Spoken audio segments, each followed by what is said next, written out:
মায়ার নবী রহমাতুল লিল আলামিন রমজান মাসে ইফতারিতে অথবা সাহরিতে চারটি খাবার কখনো খাইতেন না। আল্লাহর নবী পয়গম্বর সাল্লাল্লাহু আলাইহি ওয়াসাল্লাম চারটি খাবারকে অত্যন্ত অপছন্দ করতেন। এক নাম্বার হলো কাঁচা পেঁয়াজ। আল্লাহ রসুল পয়গম্বর সাল্লাল্লাহু আলাইহি ওয়াসাল্লাম কাঁচা পেঁয়াজকে অনেক অপছন্দ করতেন, খাইতেন না। দুই নাম্বার হলো কাঁচা রসুন। মায়ার নবী রহমাতুল লিল আলামিন চারটি খাবারকে আল্লাহ রসুল অত্যন্ত অপছন্দ করতেন। এক নাম্বার হলো কাঁচা পেঁয়াজ, দুই নাম্বার হলো কাঁচা রসুন, তিন নাম্বার হলো বাসি খাবার, চার নাম্বার হলো অত্যন্ত গরম খাবার। এই চারটি খাবারকে মায়ার নবী রহমাতুল লিল আলামিন কখনো পছন্দ করতেন না। রমজান মাসে ইফতারিতেও এই খাবারগুলি খাইতেন না, সাহারিতেও এই খাবারগুলি খাইতেন না। আপনার যদি পেঁয়াজ খাইতে যদি মন চায়, রসুন খাইতে যদি আপনার মন চায়, তাহলে আপনি এটা রান্না করিয়া খাবেন, এতে কোনো সমস্যা হবে না। কিন্তু আপনি যদি কাঁচা পেঁয়াজ যদি খান, কাঁচা রসুন যদি খান, ওই কাঁচা পেঁয়াজ খেয়ে যদি আপনি নামাজ পড়েন, তাহলে আপনার কাছে ফেরেশতা থাকবে না। কারণ কাঁচা পেঁয়াজ খাওয়ার কারণে আপনার মুখ থেকে দুর্গন্ধ বের হবে, কাঁচা রসুন খাওয়ার কারণে আপনার মুখ থেকে দুর্গন্ধ বের হবে। ওই দুর্গন্ধের কারণে ফেরেশতা আপনার কাছে কখনো আসবে না। মায়ার নবী রহমাতুল লিল আলামিন এই চারটি খাবারকে অত্যন্ত পছন্দ করতেন। একজন সাহাবী মায়ার নবী রহমাতুল লিল আলামিনকে একটি দাওয়াত দিলেন তার বাড়িতে। বললেন, ইয়া রাসূলুল্লাহ, ইয়া হাবিবাল্লাহ, আজকে আমার বাড়িতে আপনাকে দাওয়াত দেওয়া হলো। পয়গম্বর সাল্লাল্লাহু আলাইহি ওয়াসাল্লাম ওই সাহাবীর বাড়িতে চলে গেলেন। যাওয়ার পর ওই সাহাবী আল্লাহ রসুলের কাছে খাবার দিয়া দিলেন, প্লেটে করে খাবার দিলেন। আল্লাহ রসুল পয়গম্বর সাল্লাল্লাহু আলাইহি ওয়াসাল্লাম ওই খাবারকে ফেরত দিলেন। সাহাবী বললেন, ইয়া রাসূলুল্লাহ, ইয়া হাবিবাল্লাহ, আপনাকে যে খাবার দিলাম এই খাবারটা কেন আপনি ফেরত দিলেন? আপনি মনে হয় আমার উপর মন খারাপ করেছেন, অথবা আমি এমন কোনো গুনাহ করেছি যার কারণে আপনি বেজার হয়ে গেছেন। নবী বললেন, না সাহাবী, আমি তোমার উপর বেজার নয়, আমি তোমার উপর মন খারাপ করি নাই। আমি তোমার খাবারটা আমি ফেরত দেওয়ার কারণ হলো তুমি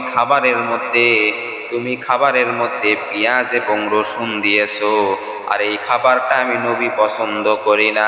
যেই খাবারের মধ্যে কাঁচা পেঁয়াজ থাকবে, রসুন থাকবে, এই খাবারটা আমি পছন্দ করি না।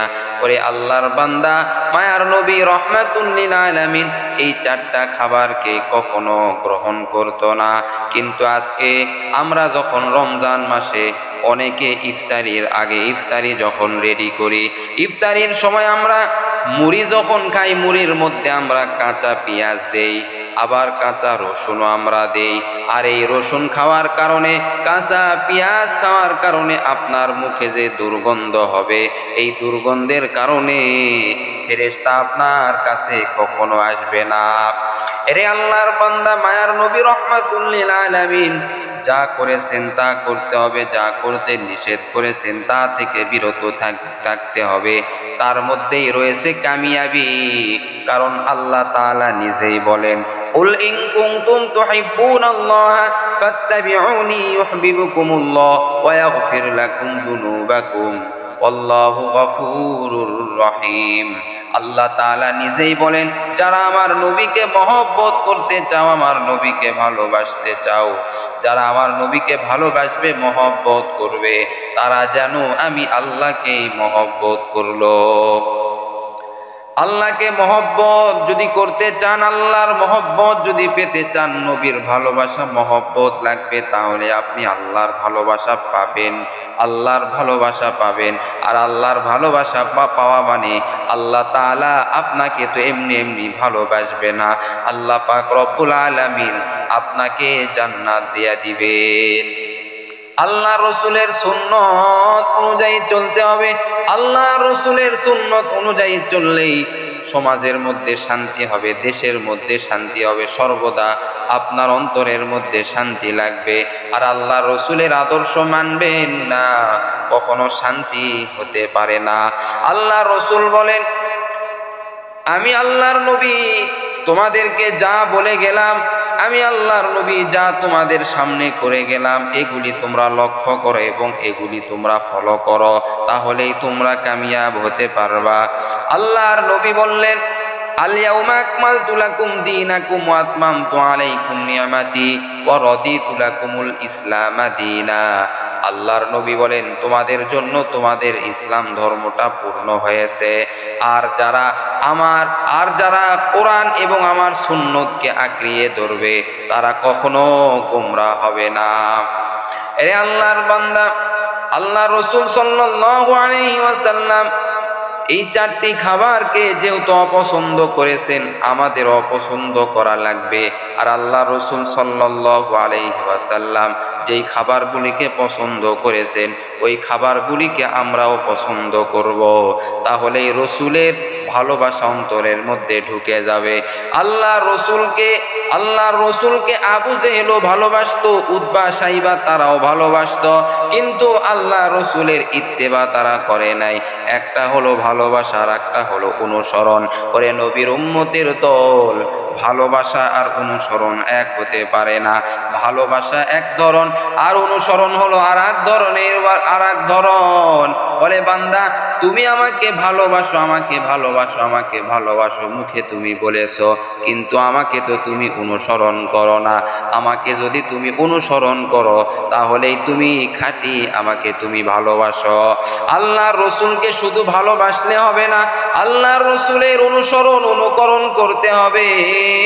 আল্লাহ রসুল সাল্লাল্লাহু আলাইহি ওয়াসাল্লাম যেভাবে চলেছেন, যেভাবে খাইছেন, মানুষের সঙ্গে যেভাবে ব্যবহার করেছেন, এই ব্যবহার যদি করো, আল্লাহ রসুল যা যা করেছেন, যা যা নিষেধ করেছেন, সব কিছু যদি তোমরা মানো, তাহলেই কেবলমাত্র আল্লাহ রসুলের অনুকরণ হবে।